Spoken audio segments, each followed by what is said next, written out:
विषय जो भी सीखें आप, पर इसका ज्ञान जरूरी है। आपकी विजय यात्रा मानो भाषा बिना अधूरी है। मिलकर बढ़ाएंगे हम साथियों सफलता से नजदीकियां, एकाग्रता के साथ सीखेंगे मातृभाषा की बारीकियां। नमस्कार, मैं अजय कुमार। आप सीखेंगे हिंदी भाषा मेरे साथ लक्ष्य के मंच पर।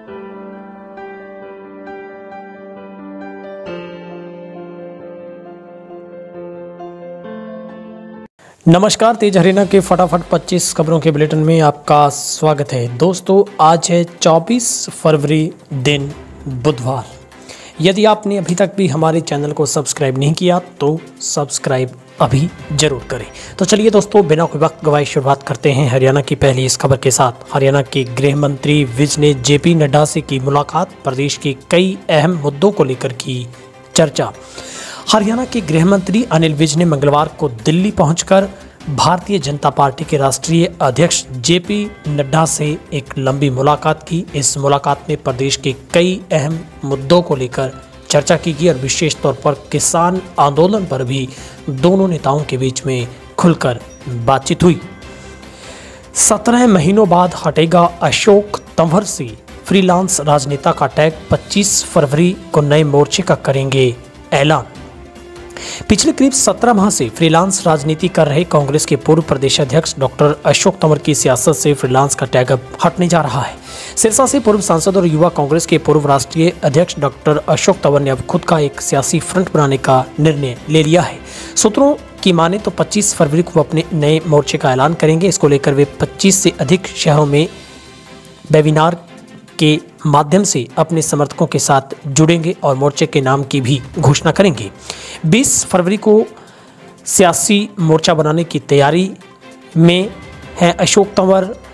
इस तरह से काफ़ी जो सुर्खियां अखबारों में रही थी, लेकिन ये जो अखबारों का कहना था वो बिल्कुल सही साबित हुआ। आखिरकार 25 फरवरी को दिल्ली के जो एक क्लब में इस संबंध में एक मुख्य कार्यक्रम का आयोजन होगा, जिसमें स्वयं अशोक तंवर मौजूद रहेंगे। इसके साथ ही चंडीगढ़, पंजाब, उत्तराखंड व उत्तर प्रदेश में कार्यक्रम होंगे। दिल्ली में मुख्य कार्यक्रम करने के पीछे उनकी राष्ट्रीय राजनीति में नई मोर्चा की मौजूदगी का एहसास करवाने की सोच है।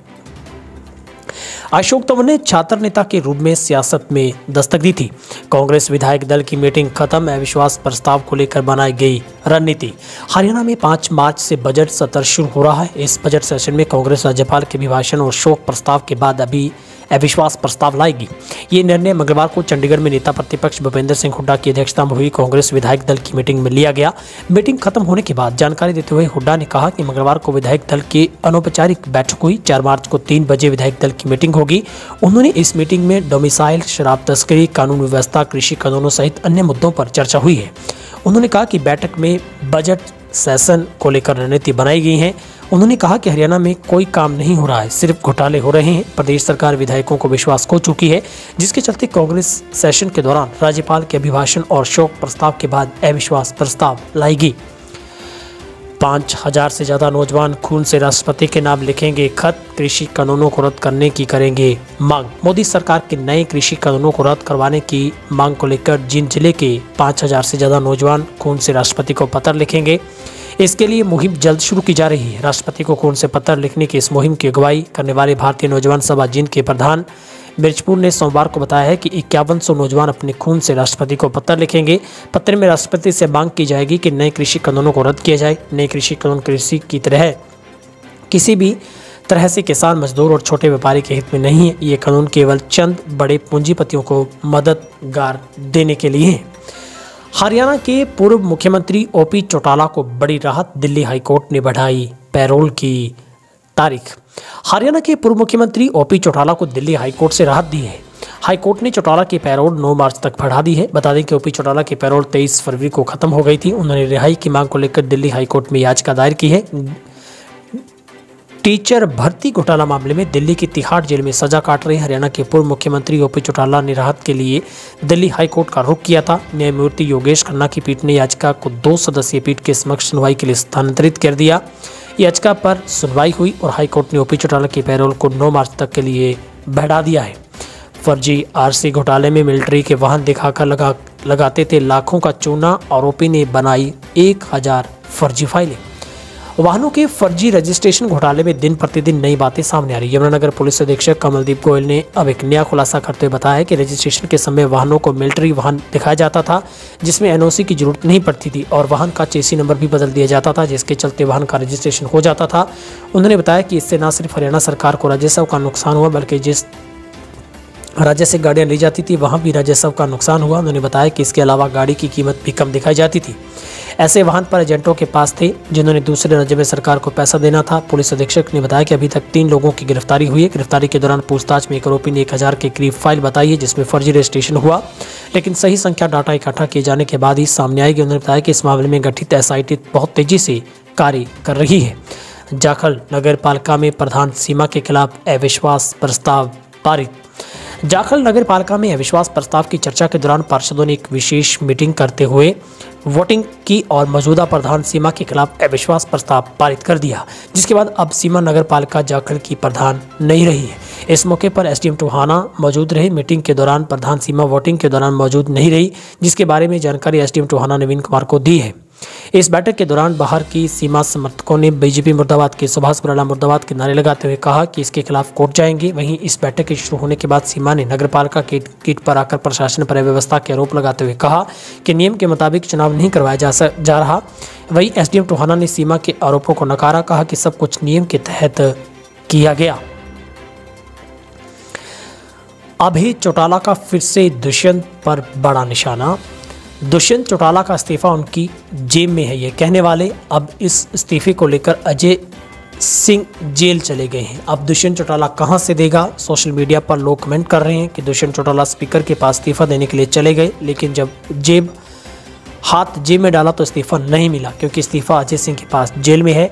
इस सरकार में रजिस्ट्री, शराब जैसे बड़े घोटाले हुए, 9 घोटाले हुए। ये तमाम जो बातें हैं एनएलओ के प्रधान महासचिव अभय सिंह चौटाला ने बास क्षेत्र के गांव सौरखी में आयोजित किसान सम्मान समारोह में कही है। किसानों द्वारा सरपंच वीरेंद्र बिरवाल की अध्यक्षता में अभय सिंह चौटाला को किसान आंदोलन के समर्थन में विधायक पद से इस्तीफा देने को लेकर सम्मानित किया गया, जहां पर चौटाला ने कहा कि बीजेपी की केंद्र व राज्य सरकार ने लोगों को लॉकडाउन में भी परेशान किया। शराब घोटाले ऐसे समय में हुआ जब लोग घरों से बाहर भी नहीं निकल सकते थे। शराब गोदामों से निकाली गई, 100 रुपए की बोतल 500 में बेची गई। मुख्यमंत्री से पूछा था कि धान में 250 रुपए प्रति क्विंटल की जो किसानों की कटौती का डाका मारा जा रहा है, वह पैसा किसकी जेब में जा रहा है? किसान संयुक्त मोर्चा के पगड़ी संभाल दिवस पर कृषि कानून वापस होने तक संघर्ष जारी रखने का लिया गया संकल्प। पानीपत टोल प्लाजा पर किसान और मजदूरों ने पगड़ी संभाल दिवस मनाकर 3 कृषि कानून वापस होने तक आंदोलन जारी रखने का संकल्प लिया है। किसानों ने कहा कि शहीद सरदार भगत सिंह के चाचा अजीत सिंह ने पगड़ी संभाल आंदोलन की शुरुआत करके अंग्रेजों को घुटने टेकने पर मजबूर किया था।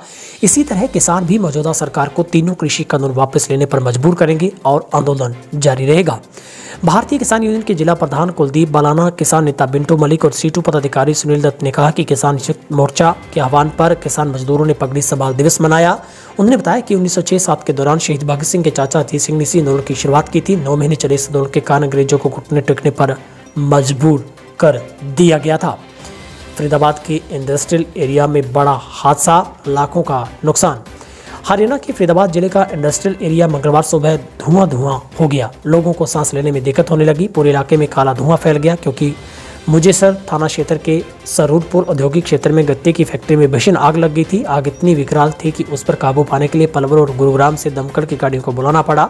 सुरक्षा के मद्देनजर पुलिस ने इस इलाके में लोगों की आवाजाही पर रोक लगा दी थी। घटना में अभी किसी तरह की जानी नुकसान की खबर नहीं है और आग से पूरी फैक्ट्री उसमें रखा गत्ता जलकर राख हो गया। हरियाणा सरकार का एक और बड़ा फैसला। अगर आपके बच्चे का नाम उनकी जन्म प्रमाण पत्र में अपडेट नहीं है तो आपके लिए अच्छी खबर है। प्रदेश सरकार ने जन्म प्रमाण पत्र में नाम चढ़वाने की सीमा जो समय है वो बढ़ाकर 31 दिसंबर 2024 कर दी है। राज्य सरकार ने इसके लिए अधिसूचना जारी कर दी है। अभी तक जन्म प्रमाण पत्र के लिए लोगों को चंडीगढ़ के धक्के खाने पड़ते थे, लेकिन अब ऐसा नहीं करना पड़ेगा। इसके अलावा एक खास बात यह है कि नई सुविधा नगर निगम में ही मिलेगी। अभिभावकों को सिर्फ जरूरी कागजात उपलब्ध करवानी होगी। नगर निगम जन्म एवं मृत्यु रजिस्ट्रेशन के नोडल अफसर दहिया ने कहा है कि जिन लोगों ने अपने बच्चों के प्रमाण पत्र में नाम नहीं चढ़वाया उन्हें सरकार ने मौका दिया है और वो फायदा उठा सकते हैं। नगर निगम में अफसर की बदसलूकी। फरीदाबाद की मेयर से एसडीओ ने कहा, आप सरकार को बदनाम कर रही हैं, इसे अखबार में छपवा देना, मेरा कुछ नहीं होगा। बेलगाम हो चुके फरीदाबाद नगर निगम के अधिकारी अब जनप्रतिनिधियों को भी ठेंगा दिखाने लगे हैं। उन्हें न तो सरकार का डर, नहीं किसी प्रकार की कार्रवाई का है। एक दिन पहले ही निगम कमिश्नर ने सदन की बैठक में पहले सभी निगम पार्षदों को डिप्लोमेसी डिनर पार्टी देकर उनके गिले शिकवे दूर करने का प्रयास किया था। अगले दिन एसडीओ मेयर सुमन बाला इस पर कदर आग बबूला हो गया कि उसने अपनी गलती मानने के बजाय मेयर पर ही सरकार को बदनाम करने का आरोप चढ़ा। अधिकारी ने पब्लिक की मौजूदगी में मेयर से बदसलूकी की, बगैर समस्या का समाधान किए वापस लौट गए। निराश होकर मेयर भी मौके से चली गई। निगम अधिकारी की इस बदसलूकी से परेशान होकर मेयर ने शहरी स्थानीय निकाय के मुख्य सचिव नगर निगम कमिश्नर को पत्र लिखकर कार्रवाई करने की सिफारिश की है। पत्नी से विवाद में साली को जलाया। घरेलू झगड़े में बहन का साथ देने पर खुन्नस में जीजा ने कैरोसिन डालकर दोनों बहनों और खुद को लगाई आग। हरियाणा के यमुनानगर में एक पति ने कैरोसिन डालकर अपनी पत्नी और साली को, इसके बाद खुद को भी आग के हवाले कर दिया। तीनों को गंभीर हालत में नजदीकी हॉस्पिटल पहुंचाया गया, जहां से उनकी हालत गंभीर देखते हुए पीजीआई चंडीगढ़ रेफर कर दिया गया। फिलहाल पति की हालत गंभीर बनी हुई, जबकि पत्नी और साली खतरे से बाहर है। मामला गांधीनगर थाना क्षेत्र के शिवपुर बी कॉलोनी का है। बताया जा रहा है कि उत्तर प्रदेश के शामली जिले के थाना भवन कस्बा निवासी 32 साल के रविंदर कुमार की शादी यहां की लक्ष्मी के साथ हुई। शादी के बाद से दंपति में विवाद चल रहा है। आरोप है कि रविंदर शराब का नशा कर लक्ष्मी के साथ मारपीट करता है। करीब 2 महीने पहले लक्ष्मी की ओर से थाना भवन पुलिस स्टेशन में मारपीट की शिकायत भी की गई थी। उचाना के विकास में भी नहीं रहेगी कोई कोर कसर। उप मुख्यमंत्री ने अधिकारियों के साथ की विकास कार्यों पर समीक्षा। हरियाणा के डिप्टी सीएम दुष्यंत चौटाला ने चंडीगढ़ में उचाना विधानसभा क्षेत्र के अंतर्गत आने वाले विभिन्न गांवों में प्रस्तावित व चालू प्रोजेक्ट की समीक्षा की। उन्होंने बैठक में उपस्थित वरिष्ठ अधिकारियों को चालू प्रोजेक्ट इसी बजट अवधि में पूरा करने के निर्देश देते हुए कहा कि विकास कार्यों के लिए राज्य सरकार की ओर से धन की कमी नहीं आने दी जाएगी। शिक्षा, स्वास्थ्य, खेल, सड़क व बिजली, पानी जैसी मूलभूत आवश्यकताओं से संबंधित प्रोजेक्ट्स को निर्धारित अवधि में पूरा करने और निर्माण कार्य में तेजी लाने की बात कही है। जिन प्रोजेक्ट्स के निर्धारित गाँव में जमीन की कमी थी, उनके लिए आसपास पड़ोस में जमीन की तलाश करने के भी निर्देश दिए गए हैं। हरियाणा के अंबाला स्थित मंडल रोजगार कार्यालय द्वारा आगामी 5 मार्च को विभागीय पोर्टल hrex.gov.in पर ऑनलाइन रोजगार मेले का आयोजन किया जाएगा। इस मेला में भाग लेने के लिए नियोक्ताओं और प्रार्थियों का विभागीय पोर्टल पर पंजीकरण होना अनिवार्य है। एक सरकारी प्रवक्ता ने बताया कि मेला की सभी गतिविधियां जैसे नियोजक द्वारा रिक्तियां डालने से लेकर प्रार्थियों का साक्षात्कार, शेड्यूल, अंतिम चयन वह ऑनलाइन किया जाएगा। नियोक्ता तथा बेरोजगार प्रार्थी 26 फरवरी तक विभागीय पोर्टल पर अपने यूजर आईडी और पासवर्ड से मेला में भाग लेने हेतु अपना पंजीकरण करवा सकते हैं। हरियाणा में डीजीपी मनोज यादव को हटाने की जिद पर अड़े गृह मंत्री विज। हरियाणा के गृह मंत्री अनिल विज और पुलिस महानिदेशक यादव के बीच सब कुछ ठीक नहीं चल रहा है। 2 साल का कार्यकाल पूरा कर चुके पुलिस महानिदेशक को अगले आदेश तक सेवा विस्तार देने के लिए हरियाणा सरकार के फैसले पर गृह मंत्री अनिल विज ने सवाल उठा दिए। गृह मंत्री ने मनोज यादव को पुलिस महानिदेशक के पद पर सेवा विस्तार देने की गैर वाजिब करार देते हुए गृह सचिव को आदेश दिए कि वह नए पुलिस महानिदेशक के लिए लोक सेवा आयोग के पास आईपीएस अधिकारियों के नाम का नया पैनल तुरंत भेजे। विज ने गृह सचिव को साफ शब्दों में कह दिया कि इस कार्य में हुई देरी अन्यथा अथवा कानूनी दिक्कतों पैदा होने की स्थिति में सारी जिम्मेदारी उनकी होगी। पुलिस महानिदेशक मनोज यादव 1988 बैच के आईपीएस अधिकारी हैं। उनका 2 साल का कार्यकाल 21 फरवरी को पूरा हो चुका है। सुप्रीम कोर्ट की हिदायतें हैं कि डीजीपी के पद पर कोई आईपीएस अधिकारी कम से कम 2 साल ही रह सकता है। मोटर एक्सीडेंट क्लेम देने के मामले में सरकारें नहीं गंभीर। हाईकोर्ट ने पंजाब, हरियाणा और चंडीगढ़ से मांगा जवाब। चंडीगढ़ से जवाब तलब किया है। कोर्ट के आदेश के 2 महीने के बाद भी किसी भी राज्य ने इस मामले में कोर्ट में पक्ष नहीं रखा है। हाईकोर्ट के जस्टिस अनिल खेत्रपाल ने इस पर नाराजगी जताते हुए कहा है कि एक जनहित का मामला है, सरकार ऐसे मामलों को गंभीरता से नहीं ले रही है। कोर्ट ने पंजाब, हरियाणा व चंडीगढ़ के इस मामले में जवाब दायर करने का अंतिम अवसर देते हुए साफ कह दिया, अगर मामले की अगली सुनवाई से पहले उचित जवाब दायर नहीं किया गया तो मामले की अगली सुनवाई पर 24 मार्च को दोनों राज्यों के मुख्य सचिव और चंडीगढ़ के प्रशासक के सलाहकार को हाईकोर्ट में खुद पेश होकर जवाब देना होगा। रोहतक में तीसरी मंजिल से कूदकर 10वीं की छात्रा ने दी जान। रोहतक में एक दर्दनाक घटना सामने है। जनसेवा संस्थान निशुल्क पब्लिक स्कूल में 10वीं की छात्रा ने तीसरी मंजिल से छलांग लगा दी। उपचार के दौरान उसे पीजीआईएमएस में दम तोड़ दिया। सदर थाना पुलिस ने शव को पोस्टमार्टम के लिए भेज दिया है। गड्डी मोहल्ला की रहने वाली 18 वर्षीय बच्ची माता पिता की काफ़ी समय पहले ही उसकी मौत हो चुकी है। अपनी दादी और बुआ के साथ रहती थी, जो नर्सरी कक्षा से ही जनसेवा संस्थान निशुल्क पब्लिक स्कूल में पढ़ती थी। हाल ही में उसने 10वीं की कक्षा के पेपर देने थे। दोपहर के समय तीसरी मंजिल पर लाइब्रेरी की क्लास पढ़ने के बाद सभी बच्चे नीचे आ गए, लेकिन मुस्कान वहीं पर रुक गई। थोड़ी देर बाद उसने तीसरी मंजिल से छलांग लगा दी। बजट सेशन को लेकर कांग्रेस अग्रेसिव, सत्ता पक्ष का दावा, अविश्वास प्रस्ताव औंधे मुँह गिरेगा। हरियाणा विधानसभा का सेशन, जो बजट का सेशन है वो 5 मार्च से शुरू होने जा रहा है, जिसके लिए सभी तैयारियां पूरी कर ली गई हैं। जानकारी देते हुए हरियाणा विधानसभा के अध्यक्ष ज्ञानचंद गुप्ता ने बताया कि कांग्रेस के सदन में अविश्वास प्रस्ताव लाने को लेकर एक गैर सरकारी प्रस्ताव कांग्रेस की तरफ से भी उन्हें प्राप्त हुआ है, जो भी नियमानुसार होगा उस पर विचार कर अविश्वास प्रस्ताव पर चर्चा करवाएंगे। गुप्ता ने कहा कि अविश्वास प्रस्ताव अलग विषय है और कृषि कानूनों पर चर्चा अलग विषय है। जबकि पिछले सत्र के दौरान हमने कृषि कानूनों पर चर्चा करी, कांग्रेस के सदस्यों को निवेदन किया था, लेकिन वे केवल वोटिंग चाहते हैं, उन्होंने चर्चा में भाग नहीं लिया। उन्होंने कहा कि इस सत्र के दौरान अगर वे इन कानूनों पर चर्चा करना चाहेंगे तो उन पर विचार किया जाएगा। नेता प्रतिपक्ष हुड्डा कहते हैं कि मौजूदा प्रदेश सरकार लोगों का ही विधायकों का विश्वास खो चुकी है। समर्थन करने वाले निर्दलीय विधायक समर्थन वापस ले चुके हैं। जेजेपी विधायक आए दिन इसके खिलाफ बयान दे रहे हैं। 26 जनवरी को मुख्यमंत्री को पानीपत में होने वाले कार्यक्रम को बदलना पड़ा। इसका मतलब साफ है कि विश्वास नहीं रहा।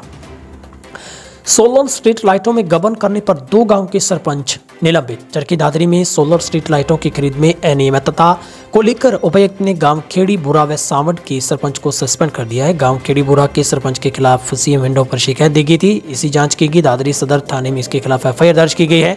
खेड़ी बुरा सरपंच अपने पद का दुरुपयोग करते हुए उन्हें लाखों रुपए का गबन किया। वहीं सावड़ा के सरपंच ने भी लाखों रुपए का आर्थिक नुकसान पंचायत को पहुंचाया, जिसके बाद उपायुक्त ने कार्रवाई करते हुए दोनों सरपंचों को सस्पेंड कर दिया। सिंघू बॉर्डर पर हार्ट अटैक से हुई किसान की मौत, 12 फरवरी से आंदोलन में था शामिल। सिंघू बॉर्डर पर किसानों का आंदोलन लगातार जारी है, वहीं किसानों की मौत का सिलसिला भी रुकने का नाम नहीं ले रहा। सिंघू बॉर्डर पर एक और किसान की मौत हार्ट अटैक की वजह से हुई है। मृतक किसान मंगल सिंह पंजाब का रहने वाला था। 12 फरवरी को सिंघू बॉर्डर पर आया था, यहाँ लंगर में खाना बनाने का काम करता था। फिलहाल पुलिस ने शव को पोस्टमार्टम करवाने के बाद हॉस्पिटल भिजवा दिया। मामले की जाँच जारी है। सीएम फ्लाइंग की रेड, कई आटा चक्कियों में मिला करोड़ों का बिजली घोटाला। हरियाणा में सीएम फ्लाइंग ने इन दिनों एक्टिव मोड में दिखाई दे रही है। आए दिन कहीं न कहीं पर रेड कर मामले का खुलासा करने में लगी हुई है। इसी बीच सीएम फ्लाइंग की टीम ने फरीदाबाद में रेड कर करोड़ों की बिजली चोरी के मामले का खुलासा किया है। 27 फरवरी तक मौसम रहेगा खुश्क, दिन के तापमान में होगी बढ़ोतरी। हरियाणा में 27 फरवरी तक मौसम साफ रहेगा, दिन के तापमान में बढ़ोतरी होगी। मौसम विभाग के अनुसार उत्तर पश्चिमी हवाएं चलने से रात का तापमान में हल्की गिरावट आएगी। इसके बाद 28 फरवरी से पश्चिमी विक्षोभ के आंशिक प्रभाव के कारण मौसम में बदलाव आएगा।